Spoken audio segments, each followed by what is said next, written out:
எல்லாரும் கையில் பாம்பு செய்கிறாங்கன்னு சொல்லுவாங்கல்ல, அது பாம்பே கிடையாது. பாம்பு நாக்கு மாதிரி செய்வாங்க, அதுலேயும் கோபுரம் மாதிரியே செய்வாங்க. அது மாதிரி நான் எப்படி செய்யணும்னு நான் சொல்லித்தரேன் இந்த வீடியோவில்.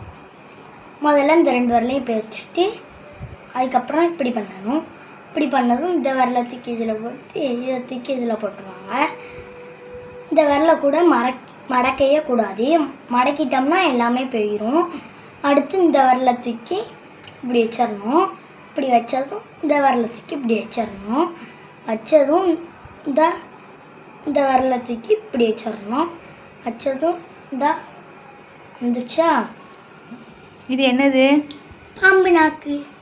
பாம்பு நாக்கா? பாம்பு வாய், பாம்பு நாக்கா இது? அவ்வளோதானா? வேற எதுவும் செய்ய தெரியுமா அதில்?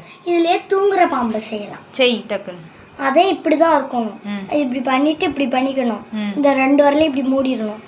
இந்த விரல் இருக்கா, இந்த விரல், இந்த விரலை தூக்கி இப்படி உள்ளக்க மடக்கி வச்சுக்கணும். இந்த 2 பக்கமும் மடக்கி வச்சிட்டோம்னா தூங்குற பாம்பு. எங்க தூங்குற பாம்பா காட்டு. அது தூங்குறதா? சரி.